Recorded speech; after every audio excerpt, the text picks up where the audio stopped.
Muy buenas para todos. Mi nombre es Juan David Ospina, soy estudiante de la Academia de Aviación Internacional y en la siguiente presentación vamos a hablar un poco sobre lo que es el RVSM o Reduced Vertical Separation Minimum, también lo que es el ITOS,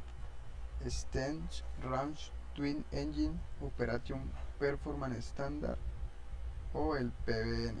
que es navegación basada en performance. Entonces, para comenzar, vamos con un poco de historia del Reduced Vertical Separation Minimum, lo cual nos dice que en el año 1982 un grupo de expertos realizaron unos estudios donde se emplearon métodos cuantitativos de cálculo del riesgo y viabilidad de la reducción de la mínima separación vertical entre dos aeronaves o más. El principal método de estudio consistió en utilizar datos históricos procedentes de fuentes mundiales, proyectándolos hasta alrededor del año 2000 con miras a aumentar la seguridad y asignar los correspondientes cálculos de riesgo a fin de obtener el elemento de riesgo de colisión vertical. En 1981, debido a la crisis de combustible, resurge el RBSM y la primera región de OASI en iniciar la implementación del RBSM, que fue en el Atlántico Norte, y posteriormente en el 2002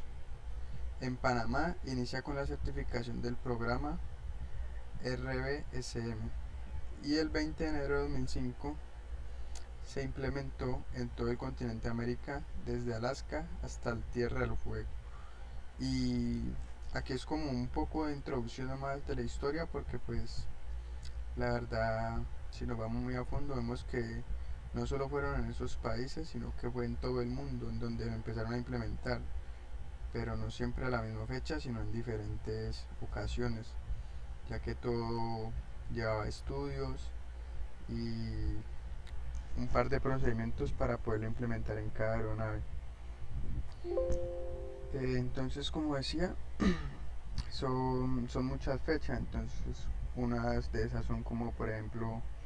en el Atlántico Norte se implementó en marzo de 1997. En el Pacífico fue en febrero del 2000. En Australia fue en marzo del 2001. En Europa fue el 24 de enero del 2002. Y en el Atlántico Sur fue el 24 de enero del 2002. Entonces, como lo dije anteriormente, son la historia de la implementación del RBCM es mucha, ya que tomaba de tiempo y dedicación para sus fabricantes de las aeronaves poder implementarlo. El Reduce Vertical Separation Minimum, como dice, es la separación vertical reducida mínima que es un término usado en aviación para denominar la separación vertical requerida entre dos aeronaves, que pasa de 2000 pies a 1000 pies entre niveles de vuelo Foxtrot Lima 290 y Foxtrot Lima 410. Esto permite un mayor uso de un determinado espacio aéreo. Así como lo podemos observar en esta imagen, a eso es lo que se nos refiere el Reduce Vertical Separation Minimum, de que dos aeronaves o más en un espacio aéreo, como lo digo, valga la redundancia, tengan un espacio entre sí para no colisionar o no chocarse, para que lo podamos entender mejor. Esto teniendo en cuenta que las aeronaves cuentan con dispositivos los cuales, si no están en el rango requerido, van a mandar alertas o van a avisar al piloto. Esto ya lo veremos más adelante. ¿Cuál es el objetivo del Reduction Vertical Separation Minimum? Entonces, el objetivo de esta nueva separación es el de aumentar la capacidad de la ruta a un espacio aéreo saturado mientras que se mantiene por lo menos al mismo nivel de seguridad. Esto también permite a las aeronaves realizar un vuelo seguro en niveles óptimos en donde el consumo de combustible hace operaciones más eficientes. Como les dije anteriormente, la implementación del RSBM a 1000 pies entre las frecuencias Foxtrot Lima 290 o 29.000 pies y Foxtrot Lima 410 41.000 pies, lo cual esto permitió 6 niveles de vuelos adicionales, incrementando la capacidad del espacio aéreo y una reducción de la saturación del tráfico aéreo. Aquí podemos ver en la imagen los 6 niveles de vuelo que se adicionaron para así poder en el espacio aéreo no tener una mayor seguridad, que es lo que busca siempre la aviación. Y es muy importante también saber que todo esto, como lo he dicho, ya un procedimiento, lo cual también hay procedimientos que son empleados para la notificación que afectan los vuelos de Reduction Vertical Separation Minimum, lo cual en esto la tripulación debe proporcionar suficientes detalles de un mal funcionamiento, de modo que le permita al personal de mantenimiento técnico de aeronaves localizar y corregir el problema presentado, y al escribir el reporte debe detallar lo siguiente para así poder solucionarlo: lo que son las lecturas del altímetro principal y de reserva, los ajustes del selector de altitud, los ajustes de su escala del altímetro, el piloto automático empleado para controlar la aeronave y cualquier diferencia cuando se haya seleccionado en un sistema de piloto automático alternativo, y las diferencias en la lectura del altímetro si se seleccionaron tomas estáticas alternativas. Entonces vemos que es un sistema, lo cual es muy importante, y que a la hora de hacer un reporte se debe detallar muy bien para así poder llegar al error y corregirlo. Siguiendo también por aquí, vemos que este cumple con unos requisitos los cuales se deben cumplir en una aeronave para poder ser certificada,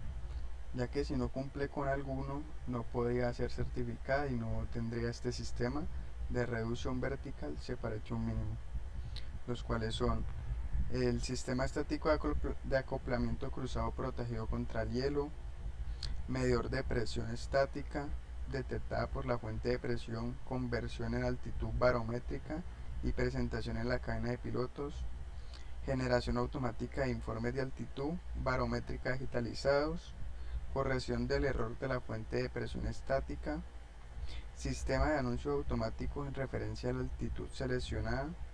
un transpondedor de radar secundario dotado de un sistema de reporte de altitud,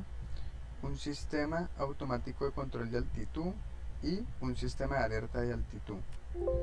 Entonces aquí podemos observar que los requisitos son bastantes y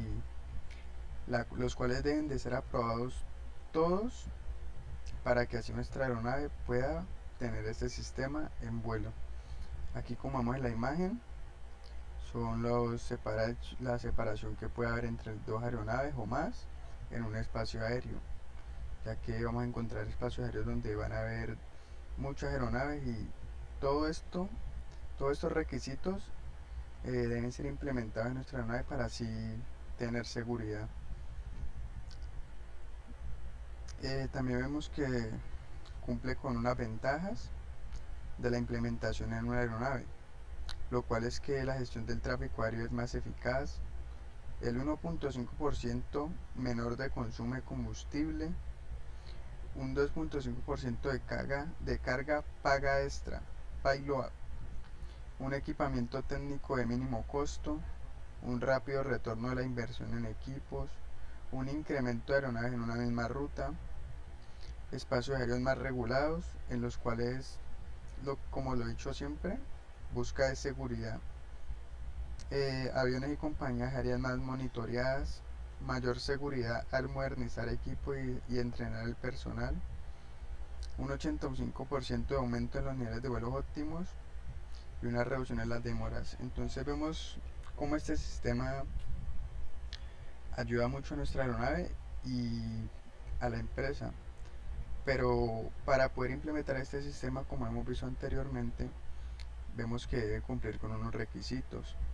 Y no solo la aeronave, sino que también es muy importante que el personal esté entrenado, como lo son los pilotos y los técnicos a la hora de reparar o buscar el error del Reduction Vertical Separation Minimum, como los cuales del programa de mantenimiento pueden ser que los mantengan los equipos de Reduction Vertical Separation Minimum de acuerdo a las instrucciones del fabricante, no pueden ser modificados, ya que cualquier modificación, cambio y reparación que afecte la aprobación debe ser notificada a la Autoridad Aeronáutica Civil para su aceptación o su aprobación. La calibración de los sistemas de la aeronave no podrán ser llevados a cabo a través de equipos autocalibrados. También en los procedimientos de mantenimiento se debe comprobar los sistemas de pitoestáticas por fugas, asegurar el adecuado mantenimiento de la geometría del fuselaje, asegurar la precisión e integridad continua del sistema automático de mantenimiento de altitud, el autopilot, y también por último demostrar el rendimiento satisfactorio de los equipos involucrados en la certificación del Reduction Vertical Separation Minimum. Como lo he dicho, es un sistema el cual se han ido implementando en las aeronaves para tener una mayor seguridad en áreas donde está muy congestionado, para así tener una separación de 1000 o 2000 pies entre una o más aeronaves, para tener rutas las cuales cada aeronave cumpla y no se colisionen o no haya un accidente. Entonces esto es como una pequeña introducción a lo que es el Reduction Vertical Separation Minimum en la aviación. Ahora vamos con lo que es el ITOTS, lo cual vamos con un poco de historia que nos dice que hace más de 60 años la FAA creó una normativa por la que los aviones bimotores solo podían realizar rutas que no estuvieran alejadas más de 60 minutos de un aeropuerto alternativo. Se fijó 60 minutos como el tiempo máximo permisible que el avión debería volar con solo un motor antes de aterrizar en un aeropuerto. Esto supuso evidentemente una limitación importante para los bimotores comerciales, aunque la FAA admitió alguna que otra excepción en casos concretos y muy puntuales. Esta normativa de los 60 minutos estaba pensada para los aviones con motores de pistón de aquella época, muy poco fiable. Hasta 1964 esta normativa afectó también a los trimotores. Fue a los finales de los años 60, en los 70 y 80, cuando los principales fabricantes como Boeing, McDonnell Douglas y Lowe construyeron grandes aviones trimotores y cuatrimotores, a requerimiento de las compañías que en plena expansión necesitaban transportar mucho pasaje y carga a grandes distancias. Así surgieron los grandes reactores como el Boeing 707, el Douglas 8, el Line 1011 y el McDonnell Douglas 10 o el Boeing 747. Entonces vemos cómo el ITOS fue también como implementándose poco a poco, lo cual en 1980 Boeing propuso a la FAA modificar la regla de los 60 minutos. Boeing estaba muy interesada en ello, ya que había fabricado su primer bimotor de fuselaje ancho, el Boeing 767. Antes de esto, Airbus había sacado al mercado el A300 de similares características, lo cual fue un requerimiento basado en la rápida y efectiva evolución en el diseño de motores mucho más eficaces en cuanto a consumo de combustible y sobre todo muy fiables en su funcionamiento, lo cual esto hizo que la FAA reconsiderase su negativa inicial 1 y concediera una autorización especial Advisory Circular 120-42 a la TAU para realizar el 1 de febrero de 1985 un vuelo directo entre Boston y París, lo cual era de 5.530 kilómetros,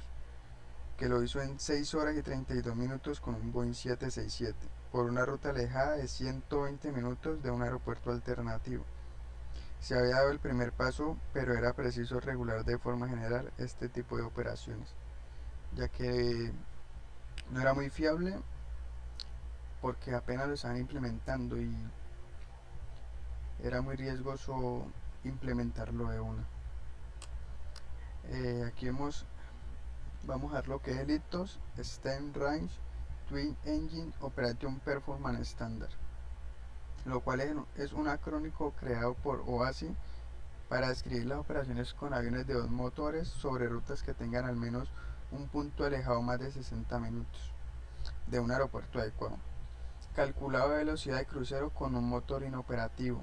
atmósfera estándar y viento en calma. En sí, que lo que haya es un clima el cual nos deje con un solo motor llegar a un aeropuerto alterno en 60 minutos. Siguiendo, es un conjunto de normativas de las autoridades aeronáuticas que permiten a las compañías aéreas que han obtenido el certificado ITOS realizar vuelos transoceánicos o por zonas muy despobladas, usando rutas directas con aviones bimotores. Los requerimientos ITOS no son aplicables a los aviones de carga y privados. Aquí en la imagen podemos ver cómo, como les decía, aquí podemos ver cómo puede ser la operación ITOS. Miren, aquí vemos como su origen, pero en caso de perder un motor o tener algún fallo en la aeronave, tener alternativo de 60 minutos para así poder llegar y no tener un accidente, lo cual debe ser una distancia recorrida en 60 minutos con un motor inoperativo. Aquí también vemos como el sistema ITOS necesita unos requisitos con certificación, lo cual dice: el diseño del avión, combinación de fuselaje más motor, debe cumplir con una serie de requisitos, entre otros. Se incluyen una serie de equipos extra en el avión que en el vuelo no ITOS no serían necesarios. El fabricante debe mostrar mediante pruebas su fiabilidad y alcance con un solo motor operativo, lo cual esto requiere de muchas pruebas, teniendo en cuenta bastantes parámetros. También se requieren cursos de formación para las tripulaciones que deben demostrar conocimiento teórico y práctico, regulaciones, gestión de combustible, meteorología, etc. La operadora debe certificar por separado cada combinación, avión, motor, no siendo válida una sola certificación para toda una flota si en ella coexisten varios tipos de motor. También la operadora debe mantener una fiabilidad técnica de sus aviones, no superando un determinado número de fallos de motor por horas de vuelo, según el tipo de autorización ITOS que tenga. Para obtener la operación ITOS del avión, el fabricante debe mostrar los siguientes puntos, como lo vemos en la siguiente imagen. Entonces aquí vemos como en una imagen resaltamos todos los requisitos que deben ser certificados para poder contar con ITOS, lo cual nos dice que la APU, disponibilidad de combustible, un entorno adecuado de cockpit y cabina, la tripulación, carga de trabajo aceptable en condiciones de fallo, operación con un solo motor adecuado, redundancia de sistemas, adecuada fiabilidad del sistema de propulsión, adecuada capacidad y redundancia de la fuente de energía eléctrica, vuelo y aterrizaje seguros en condiciones de hielos ITOS, sistema adecuado de extinción de incendios en bodegas, capacidad y fiabilidad. Entonces vemos que son bastante los requisitos con los cuales debe cumplir nuestra aeronave. Y no solo la aeronave, sino, como lo decía también en el Reduction Vertical Separation Minimum, también el personal debe de tener un debido estudio y manejar en un caso de emergencia lo que es el ITOS. En caso Aportando algo más, nos dice que en caso de incumplimiento la compañía aérea puede perder o ver restringida la certificación, ya que esto ocurrió recientemente con los Boeing 787 de matrícula estadounidense y equipados con motores Rolls-Royce, a los que la FAA recibió por problemas técnicos su operatividad ITUS a 140 minutos, que esto es la mitad de lo que tenía antes. No siendo también, nos dicen que los aeropuertos alternativos que se acepten para las operaciones ITOS deben también cumplir con una serie de requerimientos operativos, como lo es la longitud de la pista, ayudas y facilidades para atención al pasaje y tripulación. Otro aspecto básico y muy importante es la meteorología, donde el aeropuerto debe cumplir unos mínimos operacionales. Aeropuertos con condiciones climáticas extremas no son aptos para operaciones ITOS. El propósito de ITOS es proporcionar niveles muy altos de seguridad mientras se favorece el uso de motores en rutas anteriormente restringidas, permitiendo un uso más efectivo de los recursos de la compañía aérea. Hoy en día son más los bimotores que operan bajo la normativa ITOS, ya que vuelan rutas largas, no hitos, en todas las regiones del mundo, cosa impensable hasta finales de los años 80. Entonces vemos como la operación hitos es de vital importancia, tanto cumplir los requisitos nuestra aeronave, nuestro personal y tanto el aeropuerto en el cual se vaya a desviar nuestra aeronave en caso de emergencia. Aquí podemos ver cómo también se debe tener un manual de procedimientos para la operación ITOS. Aquí podemos ver algunos requisitos de mantenimiento y configuración del despacho, políticas de mantenimiento, despacho y tiempos de desvío, como asimismo los requisitos y responsabilidades generales sobre el tiempo de operación. Entonces vemos que son muchas, son demasiadas para así poder cumplir con lo que es el sistema ITOS. También nos dice que un procedimiento de monitoreo de motores en vuelo, recolección de datos del despegue, crucero y descenso. Entonces vemos como tanta información tanto en el despegue como estando en vuelo de crucero o un aterrizaje se deben de tener en cuenta. Y entonces viendo también esto, es importante que también debe cumplir con una documentación a la hora del despacho, los cuales son el plan de vuelo computarizado con la ruta a seguir, el plan de vuelo ATC, lo cual es el formulario oficial que se presenta a control de tránsito aéreo para su aprobación con la misma ruta del plan computarizado.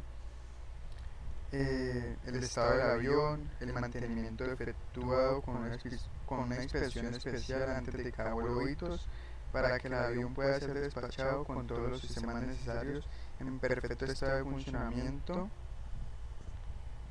de acuerdo con una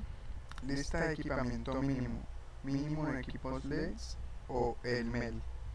en lo que es el NOTAMS, los mapas meteorológicos, pronósticos meteorológicos, mapas de navegación y fichas de los aeropuertos, pesos operativos máximos, mapa de planificación de la ruta, carga de pago, cálculo de combustible, la selección de los aeropuertos alternos, es muy importante, los puntos equidistantes, escenario crítico del combustible. Entonces vemos todo lo que se debe tener en cuenta para una operación ITOS. Entonces vemos que no es nada sencillo implementarlo en una aeronave, y como lo he venido diciendo, lo cual también el personal debe estar muy pendiente de todo esto para así, en cualquier caso, saber cómo reaccionar o qué hacer en ese momento. Aquí podemos ver, como le decía, el MEL ITOS, lo cual dice que los sistemas que tienen fundamental influencia en la seguridad del vuelo deben incluir, pero no limitados a lo que es eléctrico, incluyendo nuestra batería de la aeronave, hidráulico, neumático, instrumentos de vuelo, combustible, el control de vuelo, protección contra formación de hielo, arranque de los motores,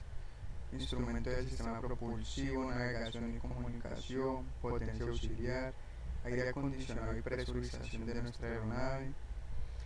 supresión de fuego en bodegas de carga. Entonces,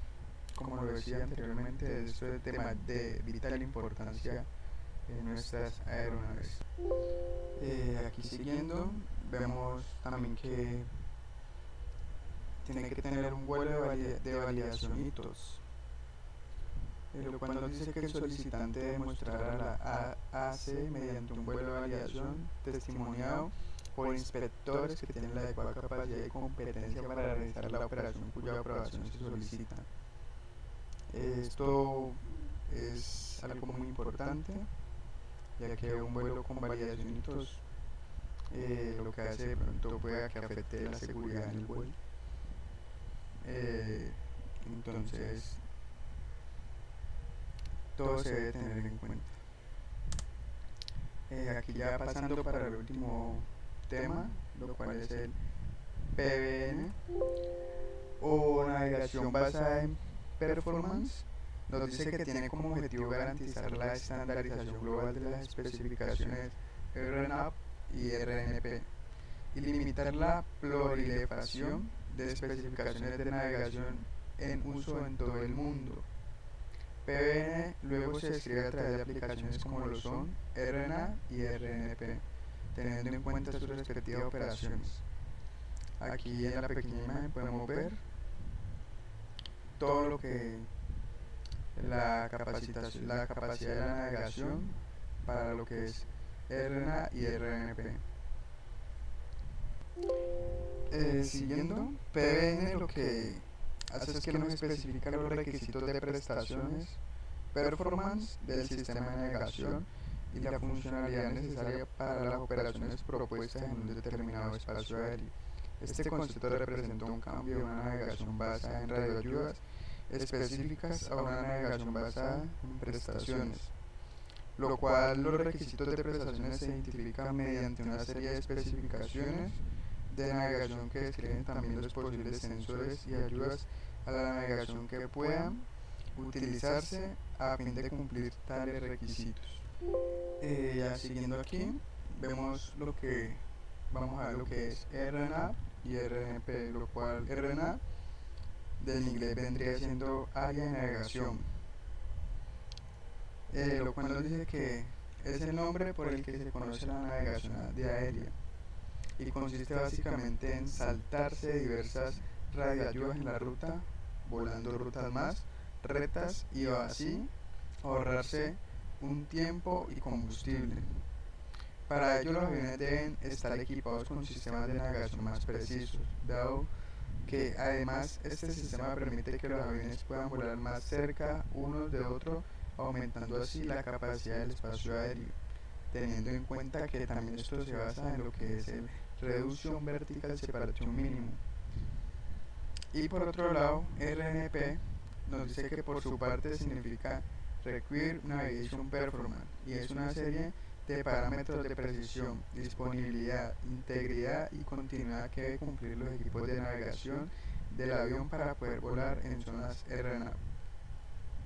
Entonces vemos como uno va de la mano con el otro para así poder cumplir con lo que es PBN. También se puede explicar como una serie de parámetros que definen un cubo alrededor de la aeronave del tal de cual esta no se puede salir, y al mismo tiempo una serie de ventanas virtuales a lo largo de su ruta que se deben cruzar. Esto es importante que no lo confundamos, aunque sea una idea similar a una de las aventuras de las primeras ediciones del Flight Simulator, en las que nos salía un camino en el aire formado por ventanas por las que íbamos a ir pasando. En la Navigation RNAV, estas ventanas no aparecen en ningún sitio representadas de forma física en alguna pantalla de presentación. Lo que hace es que nos muestra solo puntos y parámetros que se manejan en el sistema de forma interna para un sistema de autodiagnóstico y comprobación de error. Y complementando un poco, históricamente los requisitos de la navegación aérea han sido muy detallados directamente en términos de sensores, como lo son el radiofaro de navegación o los waypoints. Un requisito de la navegación que incluye una necesidad adicional para el seguimiento y control de la performance en la navegación a bordo y las alertas es una especificación de performance requerida en navegación RNP, mientras que en el caso de no tener esos requerimientos nos referimos a ella como requisitos de navegación de aérea, lo que es RNAV. Nos dicen que los requerimientos de actuación se nombran en las especificaciones de navegación, en donde también encontramos la elección de los sensores de navegación y el equipamiento que debe ser usado para llegar a los requerimientos de performance. Estas especificaciones también ofrecen guías para puestas en prácticas particulares con el objetivo de facilitar la coordinación global. Siguiendo, vemos que como lo es el RBSM, el ITOS y ahora lo que es el RNAV o PBN también debe cumplir con unos requisitos, los cuales las especificaciones incluyen requisitos para ciertos usos de navegación.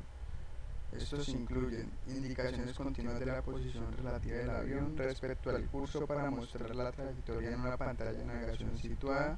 en el primer campo de visión del piloto, mostrar la distancia y el rumbo al waypoint activo, mostrar la velocidad respecto a tierra o tiempo para llegar al waypoint, y funciones de base de datos sobre la navegación. Entonces vemos cómo todo lleva unos requisitos que los debe cumplir nuestra aeronave y también nuestro personal, nuestra tripulación. Aquí vemos algunas ventajas del PBN, lo cual nos dice: la navegación bajo el concepto PBN ofrece una serie de ventajas sobre el método específico de señales y receptores para desarrollar el espacio aéreo, es decir, lo cual nos aclara cómo se utilizan los sistemas de navegación por área. Nos reduce la necesidad de mantener rutas y procedimientos solo asociados a estaciones de emisión y recepción específicos con sus costos asociados. Evita la necesidad de desarrollar operaciones para cada emisor específico con cada nueva evolución de los sistemas de navegación, lo cual sería un costo prohibitivo. Permite un uso más eficiente del espacio aéreo, lo que es la ubicación de la ruta, eficiencia del combustible y reducción del ruido. Y por último, facilita el proceso de aprobación operacional para los operadores al proporcionar un conjunto limitado